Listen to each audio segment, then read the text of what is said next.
في خلواتي يا سعدي وهنائي القرآن حياتي. قربانیاں چھوڑتے. کسی نے ایک سوال کیا کیا عورت گھر میں عید کی نماز پڑھ سکتی ہے کیا؟ لوگ کہتے ہیں کہ عورت عید کی نماز گھر میں نہیں پڑھ سکتی. بالکل عورت عید کی نماز گھر میں پڑھ سکتی ہے. جیسے کہ ایک شخص جس کی نماز چھوٹ جائے عید کی وہ آ کر پیچھے پڑھ سکتا ہے اکیلا، ویسے عورتیں چونکہ اب جماعت نہیں ہے تو گھر میں عید کی نماز پڑھ سکتی ہے. یاد رکھیے بہت سے لوگ بولتے ہیں کہ عورتوں کے لیے عید کی نماز نہیں ہے.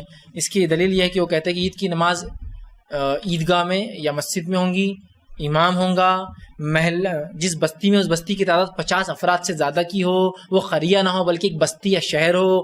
یہ سب اصول نہیں ہے. 3 لوگ بھی ہو جائے تو جماعت بن جاتی ہے. اور اگر عورت کے لیے سسٹم ہی نہیں جماعت کا بیچاری کے لیے تو کیا مستقل وہ ایک سنت نماز کو چھوڑتی رہے پوری زندگی بھر؟ کیسے ہوں گا؟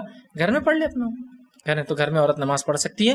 اور 2 رکعت یہ نفل نماز ہے. جیسے نفل نماز پڑھتے سمپل تکبیرات کی زائد ہونے کے. اور اگر سمجھو کہ کچھ لوگ بولتے ہیں وہ تکبیرات ہمیں یادش نہیں رہتے ہم کو، ماں وہ تکبیرات کے چکر میں تمہیں نماز بھول جا رہی میں، تو کیا کریے آپ؟ کچھ مت کیجیے، سادی 2 رکعت نفل نماز پڑھی، تکبیرات اضافی مت دیجیے، چونکہ اضافی تکبیرات سنت ہے، چھوڑ دیجیے. سادی 2 رکعت نفل، اس میں تو کوئی مسئلہ نہیں نا بھولنے کا، کریے. ویسے اگر یہ سب ہمیشہ سوچے نا بہت مشکل ہے تو پھر بہت مشکل ہوتا. کرنا ہے شریعت نے حکم دیا تو پھر کچھ مشکل نہیں ہے. ٹھیک ہے، کیا تکبیرات زیادہ اسے کیا کیسا بھولیں گے یار، ایسا مشکل.